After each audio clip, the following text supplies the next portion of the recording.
What's good, people? It's about that time to randomly relate reverse rants. No hate. I want y'all to take a listen.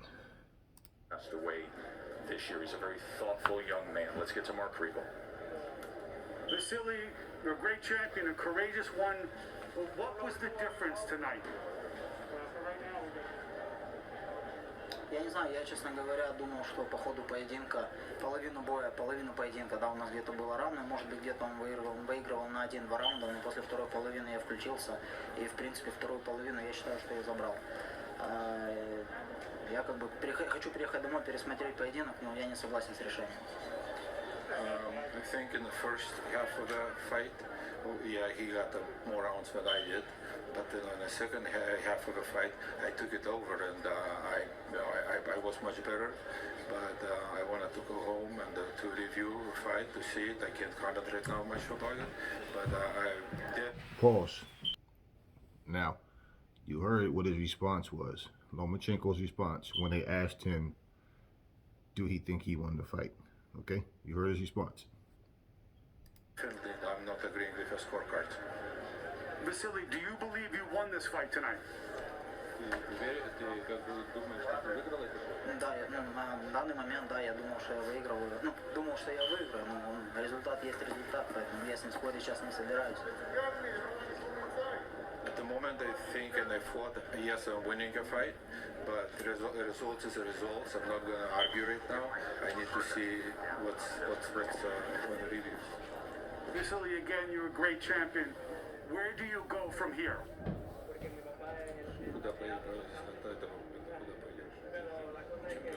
Right now I come back home, and after that I talk with my promoter, with my manager, and we discuss and решим. We decide. We'll make a decision. Pause.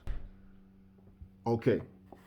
Now you heard his response. His response was he thought Teofimo Lopez won the first half of the fight, but he came and won the second half. That's what he said, okay? You heard nothing about, well, I injured my shoulder in the second round, and, you know, it was bothering me. I couldn't throw punches the way I wanted to. It. Nothing of that sort, right? Nothing like that. Now, listen.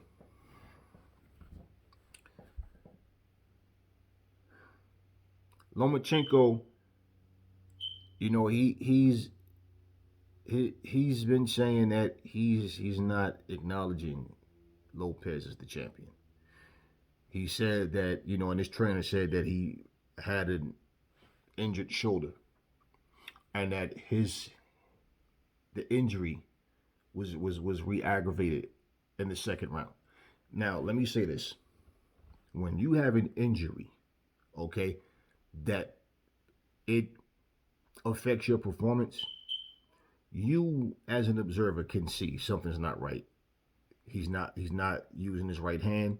He's not throwing his punches. Something he's not doing. We didn't see anything in that fight that made us think something's not right with Lomachenko. What we saw was a guy in Lopez who nullified everything that Lomachenko did. He kept pressure on him, okay? The jab was all night just about, and pretty much every time Lomachenko tried to, you know, use his footwork and get on those angles, he would pivot, he would shoot a jab or throw something, make him miss, make him pay, give him something to worry about. Well, most people, Lomachenko was able to just get in, get those crazy angles, and pretty much have his way. Lopez nullified what he did. When you look at the second half of the fight, okay, and really it wasn't to the 8th round, okay? It wasn't like Lopez won 6 and then he won the last 6. No, I gave Lopez the first 7 straight up clear. And personally, in the 8th round, 9th round, 10th round, that was Lomachenko's best work. I don't know that he actually won the round, but that was his best work. 11th round, I clearly gave to Lopez. 12th round, I don't know how they scored that. Okay, so what I'm saying is even out of the 7 rounds that I scored for Lopez, I don't know what the judges scored. Okay, but clearly those 7 rounds was in the bag for Lopez. Okay, as far as I'm concerned. Now, before that fight, you know what Lomachenko said? He said this is the first time that he's fought without an injury, and that he was more than ready. If you have an injury, like I said, that affects your performance, we're not stupid. We will see it. Whether it's your hands, whether it's your foot, your back, something will be, you will know, you won't be doing something right. Lomachenko was throwing fast, hard punches when he was throwing punches. It's just the fact that, if you notice, in the 8th round, really that's when Lopez started to slow down. And when he slowed down a little, Lomachenko was able to pick the pace up because he was punishing Lomachenko. He was hitting him with body shots, like he was lifting him off his feet at times. And basically, Lomachenko didn't seem to have a problem throwing punches at all. Not physically, like, I can't throw this, it's bothering me, it's, it's hurting my shoulder or whatever. Look, when Gamboa fought Gervonta Tate Davis, we saw him limping around and we knew something was wrong. Okay, remember they was thinking it was the shoe, but then it turns out no, it was his Achilles tendon, I believe. Same with David Haye against Tony Bellew. You could see, okay, it was telling. Now, when David Haye fought Vladimir Klitschko, he said he had a broken toe, or maybe he did, but he just couldn't get past that long reach. Vladimir was too skilled and just too good, man. And regardless, broken toe or not, I don't think David Haye would have been able to beat Vladimir regardless. But nobody thought broken toe, something's wrong with David Haye. Pretty much, he just couldn't beat Vlad, okay? So there was nothing that we saw that made us think something's wrong with David Haye. There's been fighters who fought, and you see them punch, and they'll start using just one hand, and they'll hold their arm a certain way, and they're not throwing it. They're just one-handed fighters. You see it. It's my point. You see something is going on. We didn't see anything with Lomachenko. And what this is doing right now, Lomachenko, he don't need the excuses, man. He doesn't need this whole, I deserve a rematch. No, you don't deserve a rematch, and let me explain why. First off, they were so sure that they were going to beat Lopez that they didn't even put a rematch clause in the stipulation. The stipulation in the rematch, there was no stipulated rematch clause. They thought, nah, he's going to be just like any other opponent. He's going to get in there. He's going to try to knock me out. He's not going to, only thing he's going to have is power. Everything else, I'm better than him at. That's what you heard pretty much from all the so-called experts, right? Oh, Lomachenko's too skilled. Lopez is a good, young, strong fighter, but I don't think he's ready for, same old story. That's what everybody was thinking, including Loma. They didn't even put a rematch stipulation, rematch clause stipulated in the contract. So, if Lopez had a loss, would you have given him a rematch? No. Did you give Gary Russell a rematch? No. And this is not karma. I don't even believe in karma. But what I'm saying is no. You feel like you deserve a rematch. Why? The fight wasn't close enough to even warrant a rematch. It was a good fight. Don't get me wrong. Lomachenko was getting some licks in too. It was a good fight. But you definitely got beat. There was no close decision. No, it was always closer than what the scorecard. No, hell no it wasn't. Hell no it wasn't. Lomachenko got beat. As simple as that. Pick yourself up, dust yourself off, go forward. Whether it's against another opponent or whether it's against Teofimo Lopez. Now, I don't know if that rematch is going to happen, but at the same time, it's not like Lopez has to do it or it's going to taint his career. No. I can understand Lomachenko wanting a rematch because he lost. But again, like I said, if he would have won, he wouldn't have gave Lopez a rematch to say, okay, let's do it again. Let's see if you actually can really beat me. He wouldn't have, no, he would have just moved on to the next guy. So you didn't put that stipulation in there. Whose fault is that? So to say that Lopez owes him a rematch, no, he doesn't owe him anything. Okay, now,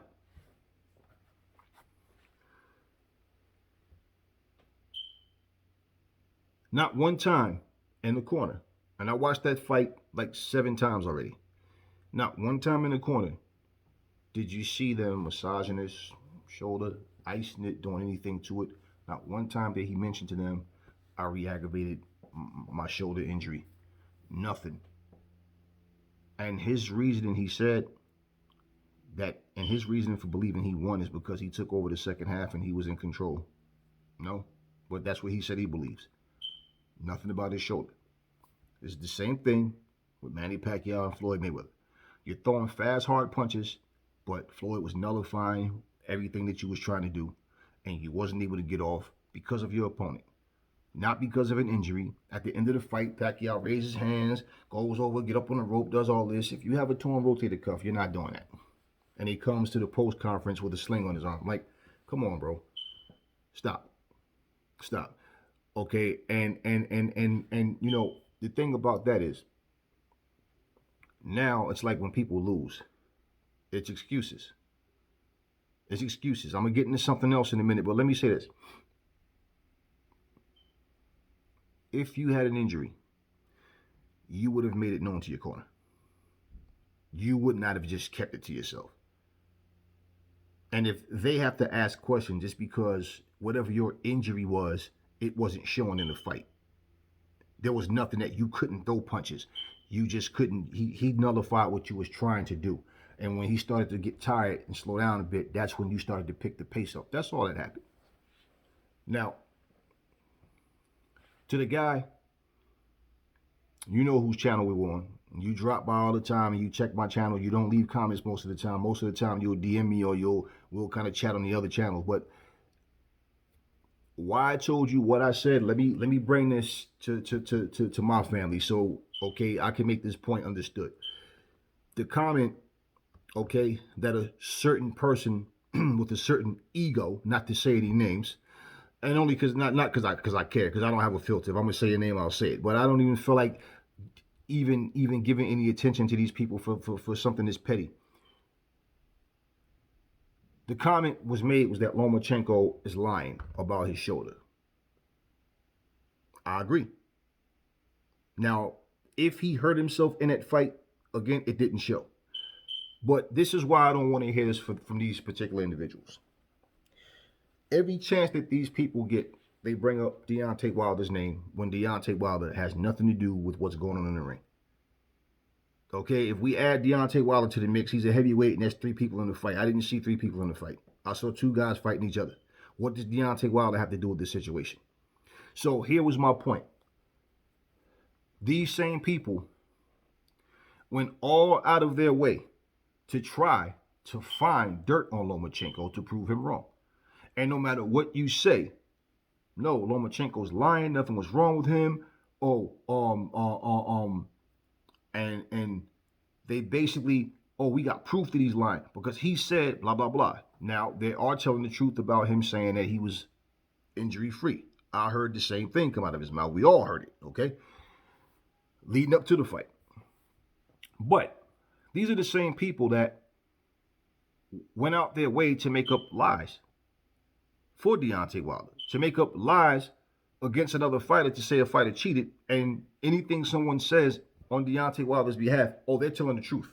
Because why? Because you basically are pro Deontay Wilder. Okay, people like that will never understand someone who's neutral. Even if I want a fighter to win, I can say I hope such and such win or whatever. But if he loses fair and square, then he loses fair and square. There's no excuse. What do I gain out of making an excuse for another person? Okay, so you go all the way out your way to try to prove one person wrong, but you go all out your way to make up lies for someone else that you show favor to. So they have no credibility with what they're saying. They're just happy because they don't like Lomachenko as a fighter and that he lost, and then they want to be able to throw all kinds of dirt on him. If it was Anthony Joshua, they do the same thing. If it was Tyson Fury, Dillian White, they do the same exact thing. We already know, what they're about. We already know what their agenda is. And so, no. And like I told you, and I meant it, I don't want to hear anything about Deontay Wilder or about these fanboy channels because they have nothing to do with this fight. Let's talk about Lopez and Lomachenko. Now, that's my explanation off of that. Okay.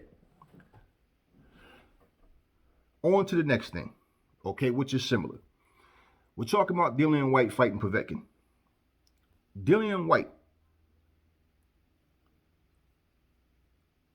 in the beginning, Dillian White was saying, hey man, I just made a mistake. I was winning the fight, I was in control, I was doing what I was supposed to do, and I made one mistake. Okay. He says now, that's what he was saying initially. And I respected Dillian White for just say, you know what? I made a mistake. Now he's referring to it as a lucky punch. Let me explain something to you. We've seen fights where, like, if it was Michael Nunn, he was fighting James Toney, he was winning the whole fight. Every round, Michael Nunn was putting rounds in the bag. He started to get tired. James Toney kept that pressure coming, knocked him out. Okay, in the 11th round. Well, here's the thing. Are you going to say that James Toney landed a lucky punch? No. He did what he had to do. If it was a 3-round, bloody-faced Marvin Hagler knocking out Thomas Hearns, are you going to say, oh, well, if he didn't knock him out, Hearns would have won on points? No, we don't know what would have happened. Okay, we had 9 more rounds to go. We don't know what would have happened. What happened, happened, so it's irrelevant to sit there and go with this fantasy ending to the fight, okay? We don't have to create closure when we already had closure, okay? It doesn't make a difference. Okay, Mike Tyson getting knocked out by Buster Douglas. Oh, he lost because of Robin Givens. He lost because Customato wasn't with him. He lost because of Buster Douglas. And then with the long count, yeah, okay, right. They still want to, and let me, even in that, okay, the same thing. It's not a 10-second count. It's a 10 count. Do you ever see a referee go 1, 2, 3, 4? No, it's always 1, 2, 3, okay? That's not a 10-second count. It's a 10 count. But regardless, they made excuses. When it's a guy that you want to see win, the excuses just pour in. Dillian White needs to understand, okay? Hopefully, and I hope that he wins the rematch because I want to see him finally get his shot and go forward. But he needs to understand something. Now, if Povetkin wins, so be it. I'm not going to lose sleep or be mad about it. If he wins, he wins. He earned it. How can I get mad at that? Okay? It feels great to be neutral, man, because, you know, when you got these feelings and you, oh, man, this guy loses and I'm going to lose my shit. No. Listen, if he keeps telling himself, Dillian White, you know I'm talking about, says that it was a lucky punch, he can mess around and get knocked out again. With that same punch, a different punch, and one punch. Povetkin already is confident. He knows I can get this guy out of here with one punch. Okay, it don't matter if it's an uppercut, if it was a left fucking hook, a right hook. It don't make a difference. Okay? Power shot, you get caught in the chin, you get caught right, and then you go down. And Dillian White, not saying he has a weak chin, okay? But Dillian White has been down several times already in his career. Okay, and at the end of the day, Povetkin knows he can get him out of there with one. And if he's telling himself it was a lucky punch, listen, first off, you're trying to discredit the guy that beat you because he beat you. Povetkin is a professional. He has experience, and everybody was counting him out. They were saying next couple of rounds, it's all but over. It's all but over. They was already moving on to the next, like getting ready to, you know, announce. They were just ready at any minute now. It's going to be the announcement about Dillian White facing either Tyson Fury or Deontay Wilder, right? And basically, he gets knocked out in the very next round. For you to tell yourself that it was a lucky punch, okay? It was a lucky punch. I always had this saying to myself, like, not even just to myself, if you catch me, and I can take a shot, I got a chin, bro. But if you catch me, it's not that you're that good. I just made a mistake. That's all. It won't happen again. But that mentality kept me super sharp. It wasn't about ego. It was about, no, I'm going to work my ass off. So I don't have the cauliflower ears and my nose don't look like this, okay? At the end of the day, that's what it's about. Sharpening your swords, keeping them sharp. But if you're telling yourself that this guy landed a lucky punch, no, he timed that punch. You threw an uppercut, a left hook, tried to throw a hook, he threw an uppercut.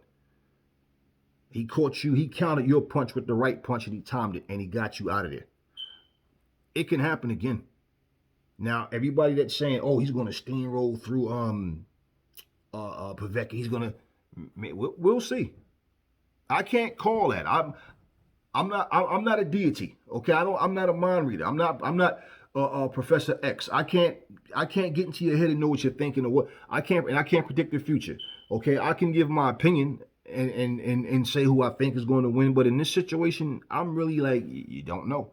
Like I said last time, Dylan White, go look at my video. I said he should win, but what always get me on the edge about White is White, he likes to trade when he shouldn't. He likes to make a fight harder for himself. He has an ego. He has this foolish way of thinking, oh, when I fight, I come to fight. I don't come to dance around and move, and I come to fight. And okay, well then you have to deal with the consequences if you get caught again.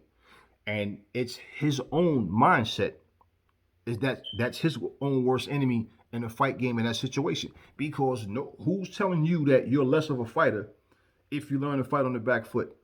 If you need to move, give angles, use lateral movement. No, you feel like you want to just stand there and bang. Okay, here's the thing. You're faster than Povetkin. Povetkin's older now. He slowed down a lot. He looked like an aging fighter in that fight. But at the same time, okay, he has skill. He still can punch. And he's no pushover. He's just not the fighter he was. Not 100%. Okay? But Povetkin got it done. So for you to tell yourself it was a lucky punch, Povetkin may be even better prepared the next time. And I said, the most thing that Povetkin need to be able to do, because he needs to, if Povetkin can get in better condition, I don't know if he can or can't, okay? If he can, the way he trains, if he can get in better condition where he doesn't get gas early, and he basically keep his punches tight. Don't leave himself open. Give a little more head movement. Because Dylan White, there's things that Dylan White need to do different that he doesn't think he needs to do different. He think he's going to go in there the way he's talking, and in the rematch is going to be a mirror image of the first fight. Only this time I'm going to avoid the uppercut. Then he said it's about like 2 or 3 things that I need to change that I work on. It's more than just that. I named more than 3 things in a couple of videos ago. So, but it is what it is. He feels confident, and I'm not saying he shouldn't be confident in his ability. What I'm saying is giving yourself false confidence, telling yourself that it was just a lucky punch. Look, you can't take anybody lightly.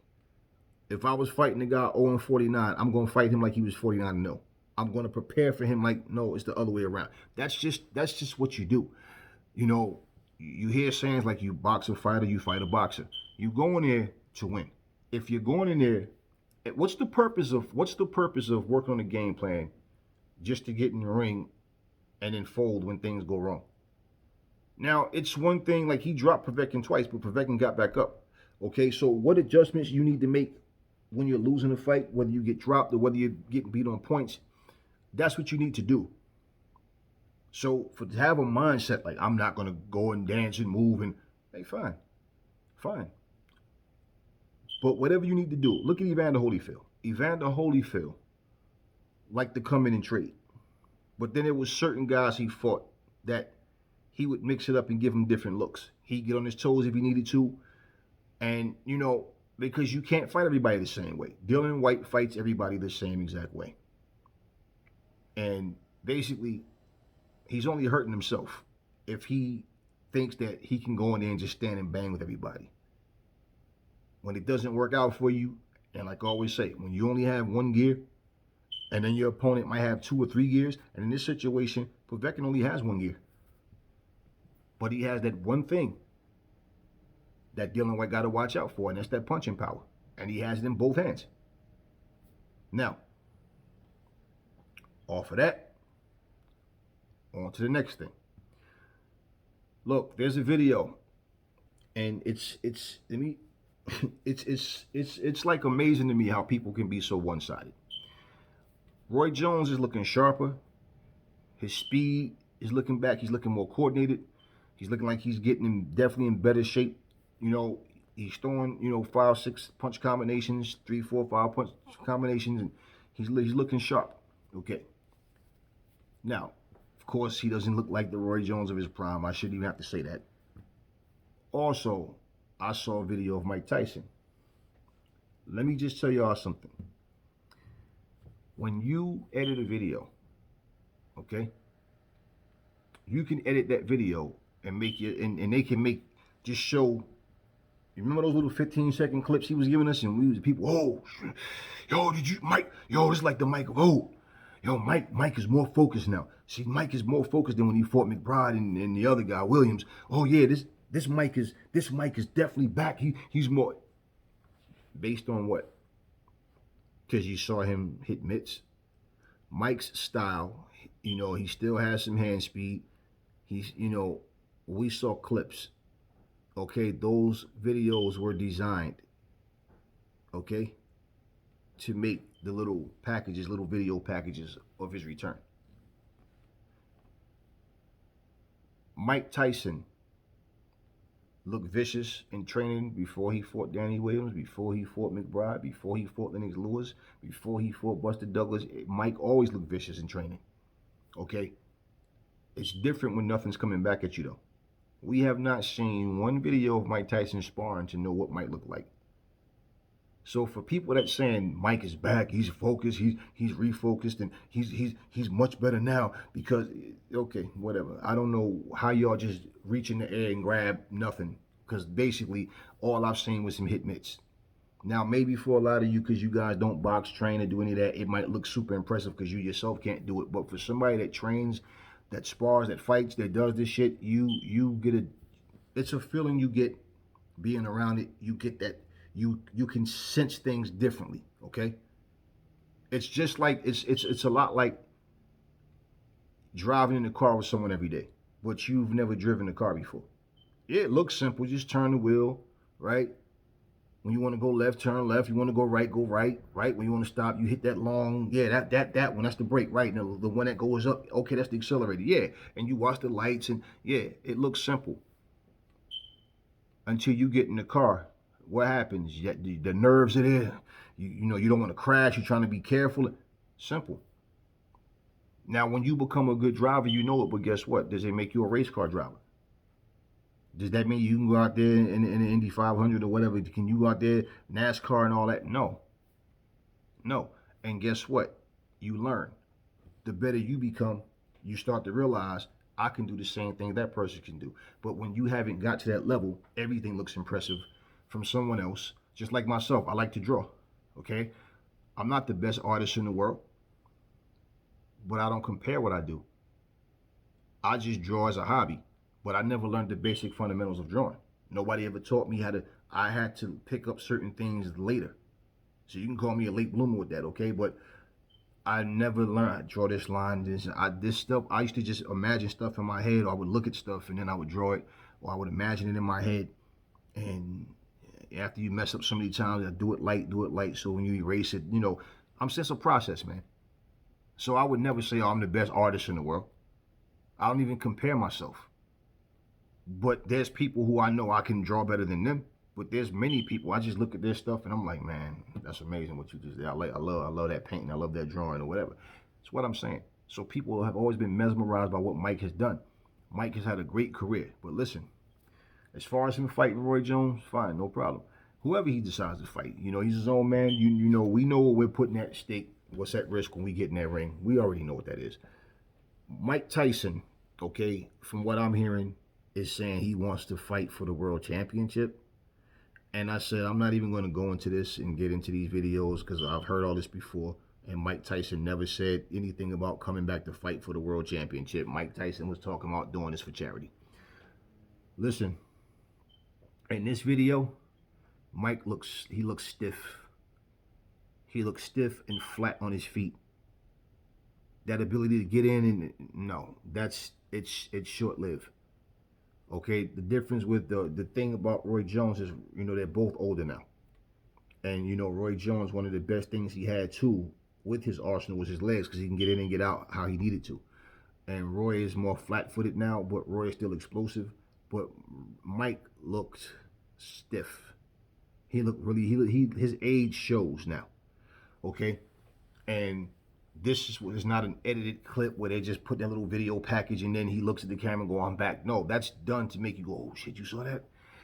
This was just like him in the ring. You know, I'm watching him and I'm like, yeah, you could definitely see. Like, listen, I mean, I wouldn't suggest he go anywhere near Anthony Joshua, Tyson Fury, Deontay Wilder, Dillian White.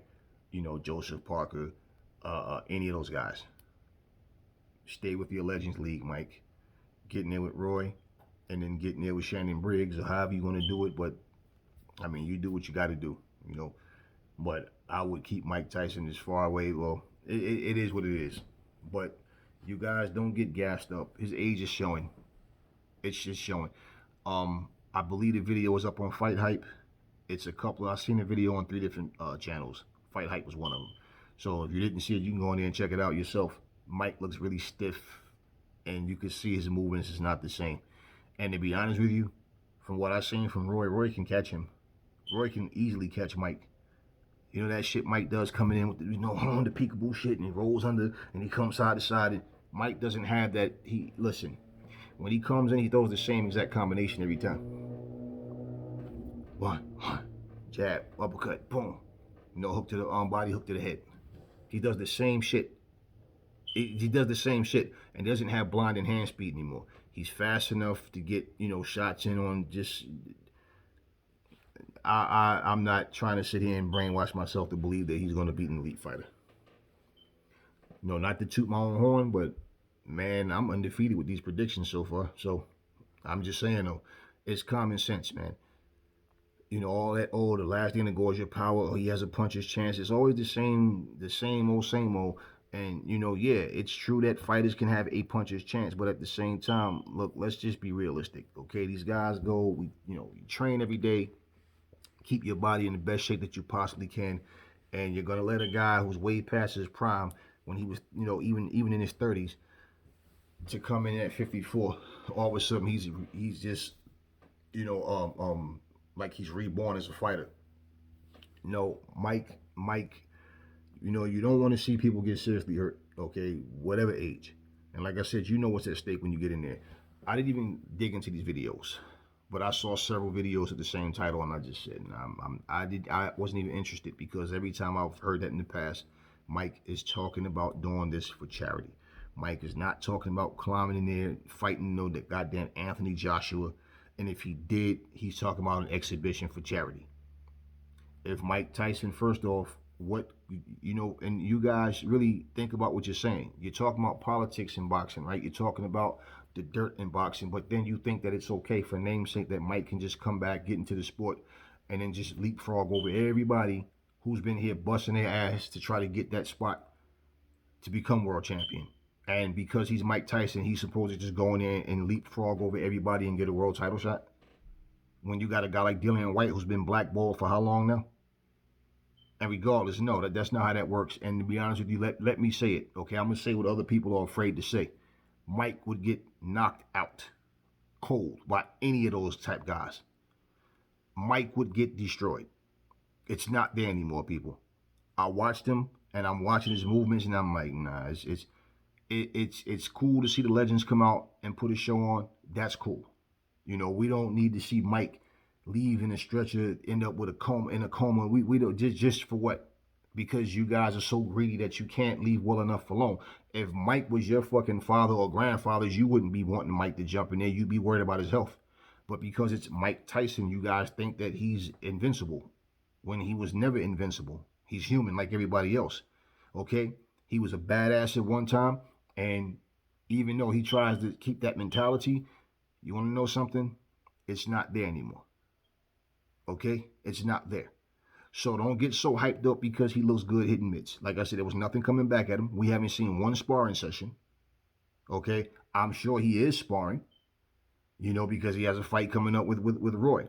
Now, I'm pretty sure at this age, he's not sparring frequently. Okay? And regardless, why would you want to see Mike Tyson go in there and risk his health? Just to give you one last hurrah to, yay, we seen Mike Tyson. Look, this show is over. The man should stick with his Legends League. Simple. And just a side note, I don't know, and I don't like to do videos on something if it's not confirmed, but rumor has it that Teofimo Lopez might be fighting Ryan Garcia next.